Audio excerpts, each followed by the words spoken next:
Bonjour à tous, bienvenue sur Canal 22 dans l'émission du débat au programme aujourd'hui. Abdelmadjid Tebboune, 3 ans après son élection, quel bilan tirer le président algérien est parfois critiqué pour sa gestion du pays, notamment dans le domaine social et avec une économie soutenue par le pétrole et les énergies. En 3 ans, qu'a-t-il fait de bien, qu'a-t-il fait de mal? Nous en parlons avec Farid DMS Débat, fondateur du mouvement citoyen pour l'Algérie, et Abdelkrim Zrilech, journaliste et ancien détenu d'opinion. Farid DMS Débat, vous avez créé votre groupe de réflexion, le mouvement citoyen pour l'Algérie, en mai 2019, suite aux manifestations du Irak qui s'opposait au 5e mandat d'Abdelaziz Bouteflika. Entre-temps, Abdelmadjid Tebboune a été élu. Qu'est-ce qui a changé depuis? Il a été élu ou a été placé? On peut jouer sur les mots. Qu'est-ce qui a changé entre-temps? J'aimerais bien reprendre une petite phrase d'Albert Einstein qui disait que la folie, c'est de faire toujours la même chose en espérant un résultat différent. Abdelmadjid Tebboune, c'est quelqu'un du sérail. On a beau le peindre de toutes les couleurs, il sera toujours un ancien du sérail. Lorsqu'il était sous les ordres de Bouteflika, il était prêt à, contre vents et marées, à défendre la politique de Bouteflika. Et après, il arrive tel un chevalier blanc en disant que le Hirak, c'est moi. Bon. Après, on peut dire tout ce qu'on veut. Les faits sont là. L'Algérie, sous la présidence Tebboune, n'a pas avancé, malheureusement. Il a été aidé par ces 2 années de Covid qui ont permis justement d'éteindre, malheureusement, le Hirak, en tout cas dans la rue, pas dans les cœurs. Et c'est ce qui fait qu'à l'heure actuelle, il se gargarise d'une certaine, on va dire, réussite. Bon, à part ça, quels sont les points positifs? On pourra parler peut-être, parce que je ne veux pas faire du Tebboune bashing, je ne vois pas trop l'intérêt, on pourra parler par exemple des allocations chômage, pourquoi pas? Pourquoi pas tendre à un revenu universel? Enfin, moi, de mon point de vue, je trouve que ce n'est pas forcément une mauvaise chose, puisque de toute façon, lorsqu'on a une allocation de revenus, c'est reversé dans l'économie locale, donc il n'y a que du bon. Vaut mieux ça que l'argent parte à l'étranger dans les poches des gouvernants. Donc, bon, à part cette mesure que je trouve intéressante, toutes les autres, notamment la répression, l'article 87 bis, qui est pour moi c'est une aberration totale, un manque de... Enfin, on est loin de l'état de droit tant souhaité, tant crié dans les rues. Donc... J'ai commencé avec un point positif. Je pense qu'on aura toute l'émission pour dérouler les points négatifs de Abdelmadjid Tebboune. Effectivement, vous parliez du Irak. Abdelkrim Zrilech, le soir de son élection, Abdelmadjid Tebboune s'est adressé au Irak. Il avait dit, je cite, « Je lui tends la main pour un dialogue franc ». Est-ce qu'il a tenu cette promesse? Je ne pense pas qu'il a tenu cette promesse-là, ni aucune de ses promesses d'ailleurs. Il a peut-être dit « je tends la main au Hirak », mais nous avons vu cette main-là, de quel calibre elle a été. Pour revenir au bilan de Monsieur le Président de l'État, c'est Abdelmadjid Tebboune, je pense que personne ne va nous contredire si on peut se permettre de dire que le bilan est une catastrophe, l'agression elle est énorme. J'ose même pas parler sur le plan politique, mais sur le plan social ou économique. Même votre invité, le monsieur, suppose que l'allocation de chômage est quelque chose de positif. Je vous rappelle, cher ami, peut-être que c'est juste une différence de la manière de laquelle nous pouvons voir la chose. Il n'y a pas de cotisation chômage en Algérie pour les gens qui ont la prime chômage. Cette prime-là vient directement des revenus du pétrole. Ces gens-là n'ont jamais cotisé, n'ont jamais travaillé. Peut-être que nous avons essayé de copier, par nous, le soldat, le régime en place, a essayé de copier une solution qui se trouve en Europe, en créant une allocation chômage en Algérie, mais la source de cette allocation chômage est totalement aberrante. Vendre du pétrole et distribuer cet argent-là sous forme d'allocation chômage, je ne pense pas que ce soit quelque chose de positif pour la nation en général, pour l'économie du pays en général. Mais peut-être que les petits jeunes là qui reçoivent 13 000 dinars, ça peut les aider d'une manière ou d'une autre. Mais pour revenir je dirais, c'est le mot exact, j'arrive pas à mettre le mot que je cherche, le mot puissant, le mot fort sur ce que l'Algérie est en train de vivre actuellement, c'est une régression totale sur le plan social, sur le plan économique et sur le plan politique. J'aimerais bien intervenir sur cette terminologie d'allocation chômage. C'est pour ça que j'avais utilisé le terme de revenu universel. Pour moi, le revenu universel, tous les pays, même on va dans les pays scandinaves, tendent vers ça. Peu importe d'où viennent ces revenus, cette source, que ce soit des hydrocarbures ou que ce soit de l'imposition, peu importe. C'est une allocation.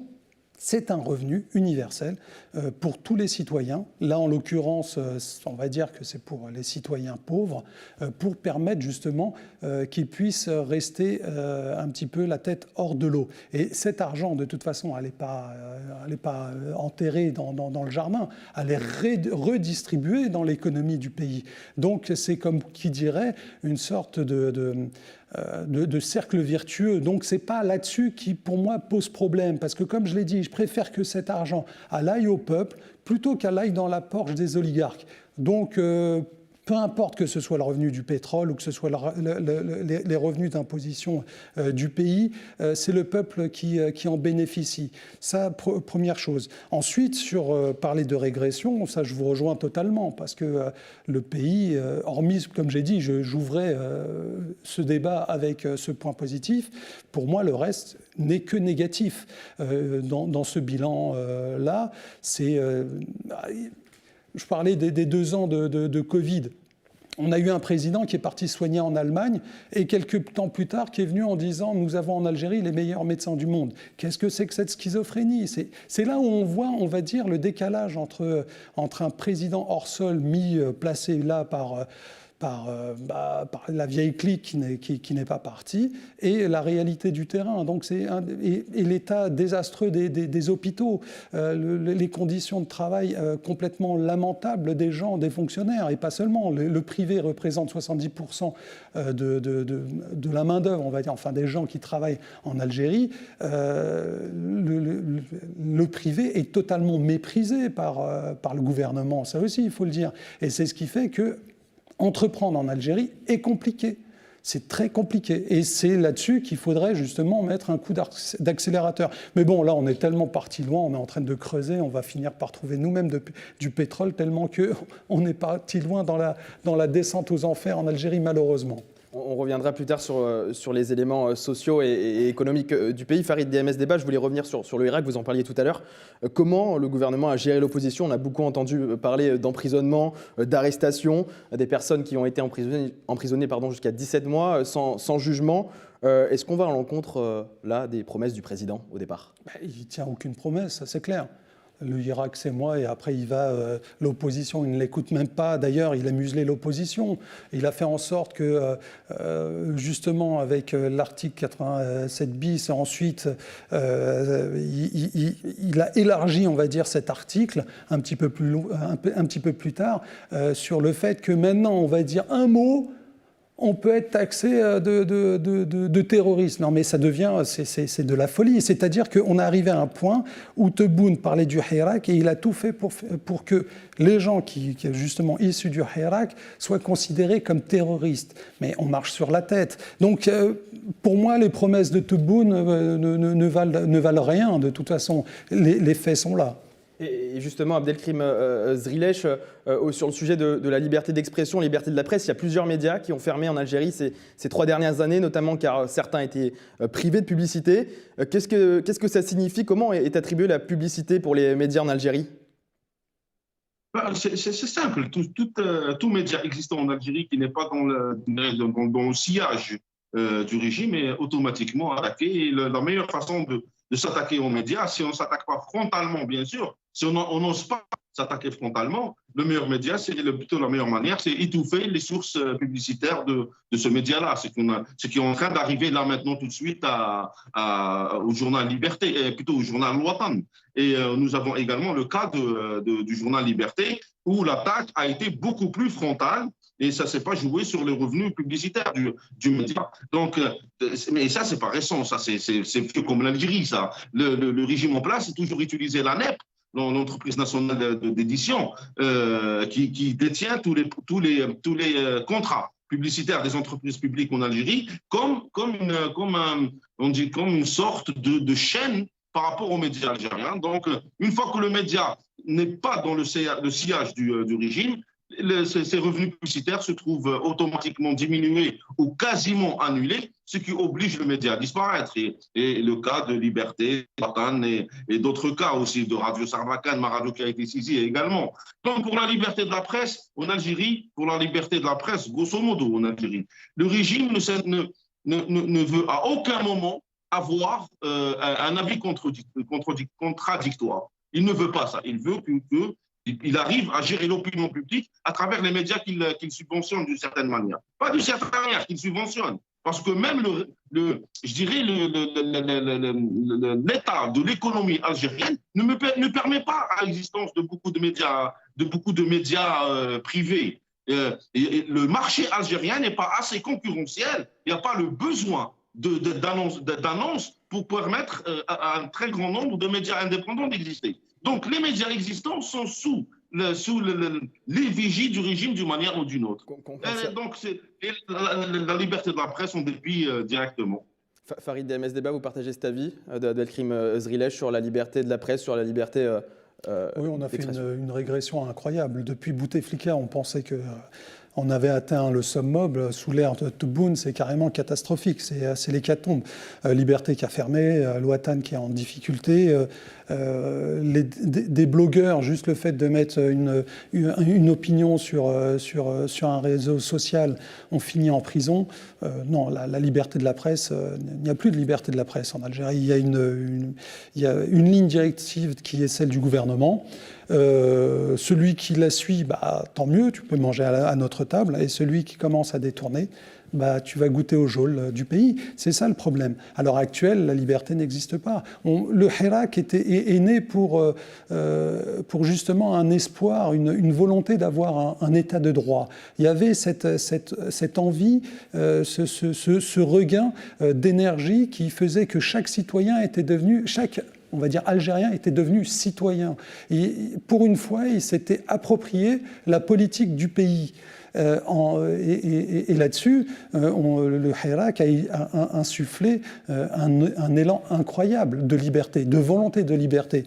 Et la première des choses, c'était un état de droit. Il est où le droit en Algérie? Malheureusement, il n'est pas. Soit on suit, soit malheureusement, on dévie un petit peu et puis on se fait recadrer. Un autre sujet aussi qui vient s'imbriquer à tout ça, c'est le rôle de l'armée. Abdelkrim Ezrilech, dans les conseils d'administration des universités, désormais il devrait y avoir systématiquement un membre de l'armée algérienne. Ça a été inscrit dans la Constitution. Quel va être son rôle? Qui a décidé ça? Quel rôle joue l'armée dans les affaires de l'État aujourd'hui? Alors, franchement, et ce genre de décision, après ces gens-là, les gens du régime, ils se permettent de dire qu'il y a une frange de la société qui est contre son armée. C'est comme ça qu'ils sont en train de dénigrer, c'est comme ça qu'ils sont en train de dénaturer le rôle de l'armée populaire en Algérie. Introduire l'armée dans le débat politique et le débat social, c'est nuire à l'armée. L'armée a une mission. Une mission d'Oustoria, voilà, une mission inscrite dans la Constitution, une mission constitutionnelle claire, nette et précise, qui est la défense des frontières du pays. Introduire l'armée dans ce genre de suractivité dans les universités, ou autres d'ailleurs, parce que là, maintenant, l'armée, on la voit tout le temps, à la télévision, on voit l'armée partout. C'est ça, là, c'est introduire l'armée dans des débats où elle n'est pas censée être. C'est ça, faire du mal à l'image de l'armée. C'est ça, créer des discours, créer des divisions autour des avis autour de l'armée. Mettre l'armée dans l'université, peut-être il va y avoir des gens qui sont pour, et certainement il va y avoir des gens qui sont contre, mais ça, c'est créer le débat déjà. Créer un débat qu'il ne fallait pas créer, un débat qui n'a pas lieu d'être. Pourquoi discuter de l'armée alors que l'armée est une institution comme la poste, comme la santé, comme l'éducation? C'est une institution qui a un travail clair, net et précis. Pourquoi on ne va pas ramener des pompiers pour accoucher? Je ne sais pas là pour faire quoi. Pourquoi on ne va pas envoyer des pompiers arrêter des dealers de drogue? Parce que ce n'est pas le travail des pompiers. Pourquoi on ne va pas envoyer l'armée dans les universités? Parce que ce n'est pas le travail de l'armée. Et c'est à force de prendre ce genre de décision, d'essayer d'utiliser. Bon, il y a des raisons pourquoi on utilise l'armée, parce que c'est le parti politique de Tebboune. Si on cherche maintenant quel est l'appui sociétal de Tebboune, on va trouver qu'ils considèrent que l'armée est son appui sociétal. Et en plus, ils essaient de créer ce qu'on appelle une fausse société civile. Ils ont toujours utilisé les périodes électorales. Donc, on est dans la même chose. Introduire l'armée dans les sujets politiques et les sujets sociétaux, c'est nuire à l'armée. C'est là où il crée des divergences par rapport à certaines décisions qui ne sont même pas censées être prises. Et les personnes qui se permettent actuellement en Algérie de discuter ce genre de sujet ou d'émettre un avis sur ce genre de sujet, comme disait votre invité, se retrouvent en prison. Pourquoi? Parce que ce n'est pas faire un post sur Facebook qui en soi, c'est-à-dire en lui-même, qui emmène les gens vers la prison. C'est les avis que les gens développent sur ce que le régime est en train de faire et tout ce qui nous reste là maintenant tout de suite.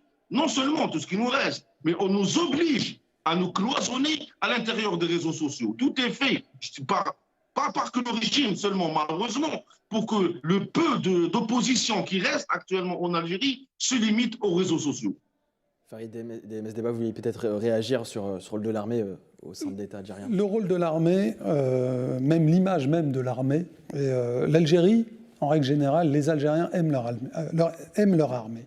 Et il faut faire le distinguo entre l'état-major et l'armée. Moi, je fais bien la différence. L'armée est une institution noble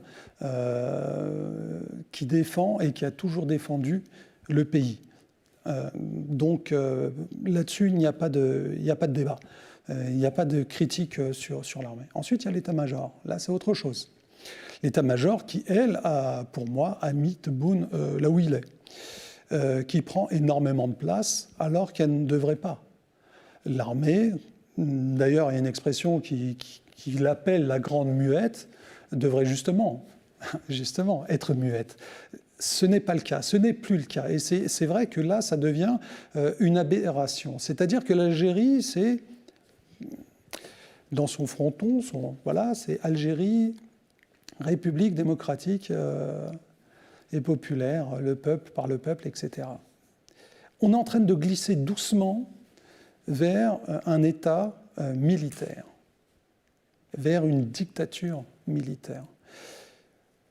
Mettre au sein de l'éducation qui a régressé en Algérie, au lieu de faire des grandes réformes qui vont vers l'avant, en prenant exemple par exemple les pays scandinaves, qui ont su réformer leur système éducatif, nous on régresse et on commence à y apposer des sortes de parallèles avec le vieux système soviétique ou ce qu'on a pu voir à Cuba, par exemple. Et est-ce que c'est ça l'Algérie nouvelle? Est-ce que c'est ça, soi-disant, pour lequel le peuple est sorti et a scandé Hourria, Hourria? Est-ce que c'est ça véritablement qu'on attendait de cette Algérie nouvelle, c'est-à-dire des casernes au sein des étudiants? C'est là-dessus que se joue l'avenir de notre pays, c'est-à-dire que l'état-major puisse gangréner, j'utilise ce terme pas au hasard, mais gangréner toutes les strates justement de ce qui fait l'identité même de l'Algérie. Parce que l'éducation quand même, l'éducation c'est ce qui est de plus primordial pour justement faire en sorte que les citoyens de demain soient formés et tiennent l'Algérie, ils tiennent le pays et le monde vers l'avant et qu'ils puissent rayonner au niveau mondial. Est-ce que c'est l'armée qui va faire ça? Est-ce que vous avez vu l'âge moyen des gens qui sont dans l'état-major? Chengriha, il a quel âge? Il a 77 ans. Tebboune, il a quel âge? Il a 77 ans. L'âge moyen en Algérie, c'est 29 ans. Regardez-moi ce décalage qu'il y a entre le peuple et cet état-major. Donc il n'y a rien de bon que de retirer l'armée des casernes.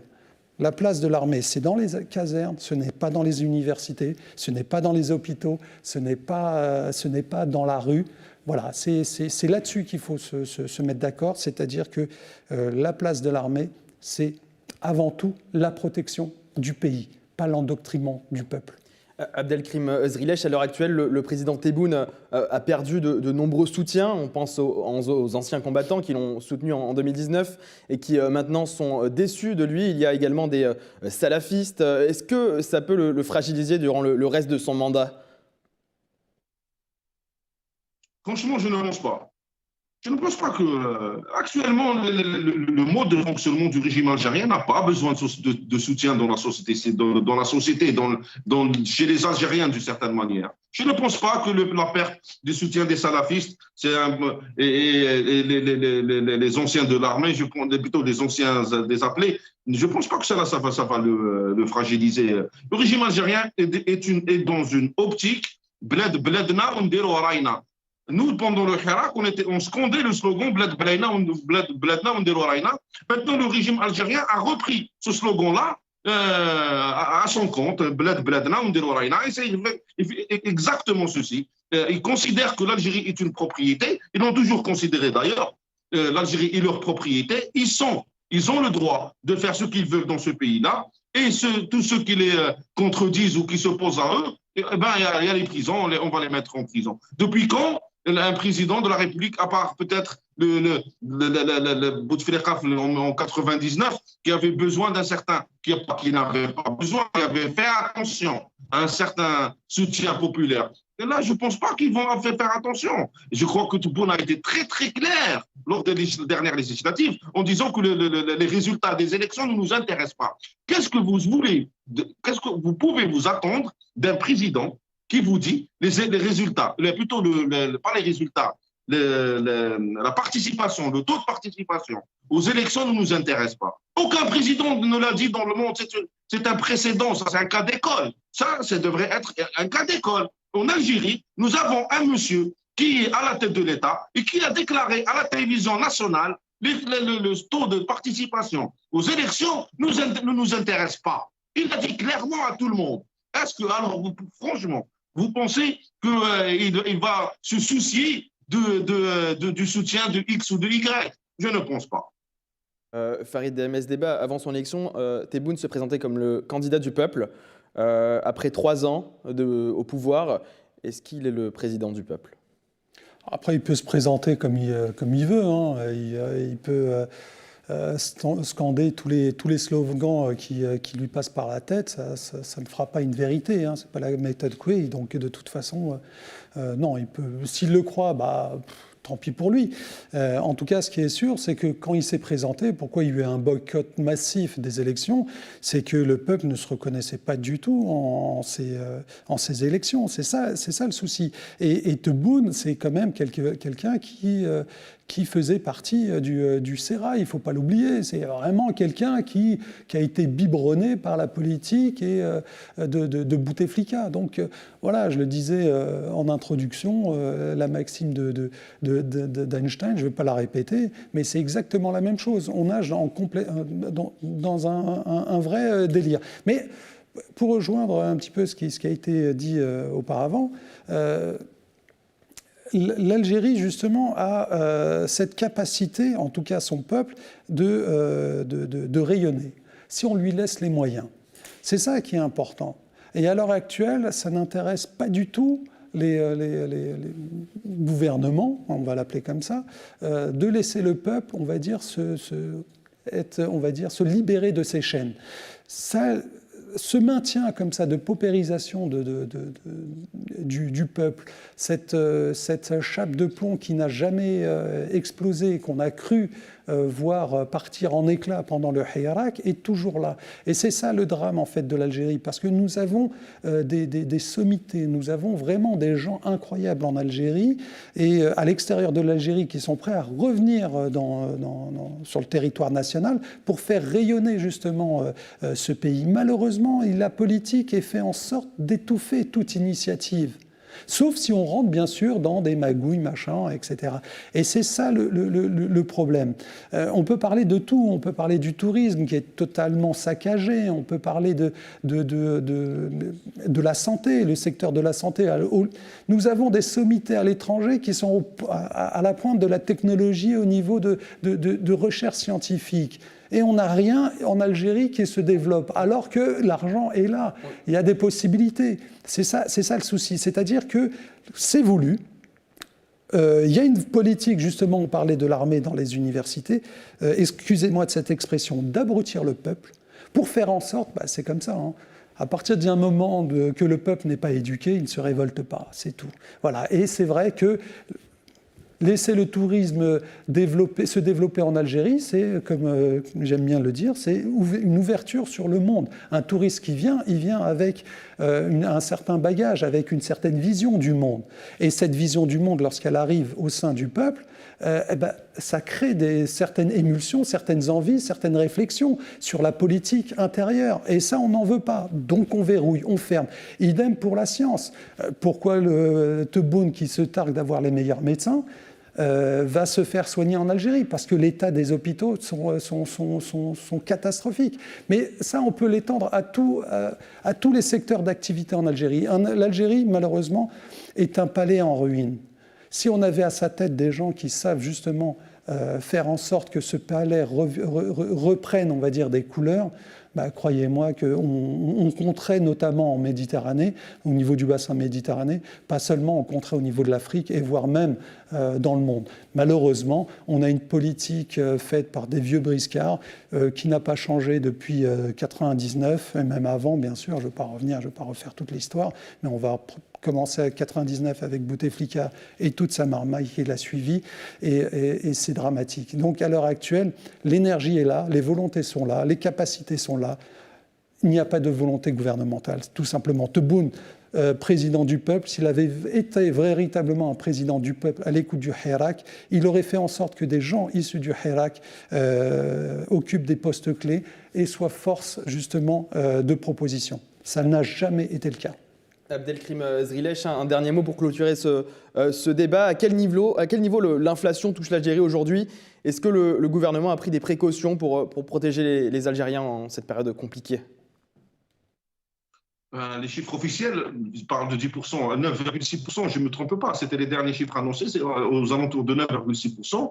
Mais par contre, pour ne pas dire que le gouvernement a pris des précautions, vous savez, mon ami, attendez, essayons d'être clairs, essayons d'être simples et clairs, parce que certaines phrases peuvent paraître négatives ou antisociales. Il y a une différence entre l'achat de la paix sociale et entre trouver des solutions.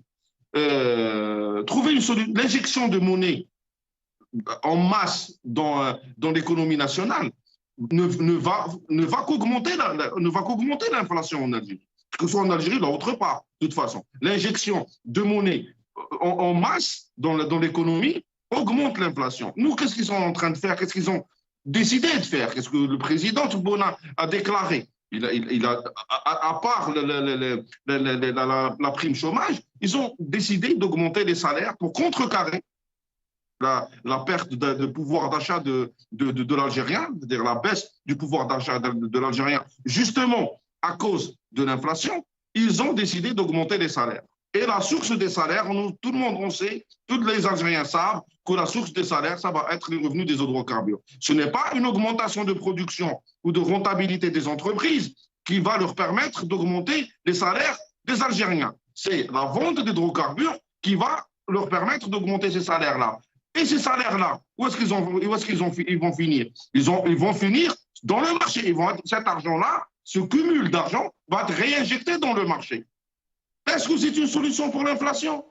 Il faut demander ça à la question, il faut la demander au ministre des Finances qui est en train de gérer ce pays-là pour bloquer, pour diminuer les effets, parce qu'ils ne peuvent pas arrêter l'inflation de toute façon.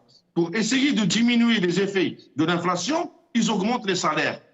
En contrepartie, il n'y a pas de production nationale pour permettre de justifier cette augmentation de salaire. Donc, cette masse financière qui va se retrouver sur les marchés va certainement permettre aux Algériens d'acheter plus et acheter quoi? Ce qui va être importé. Donc, ce ne va qu'augmenter l'inflation au final.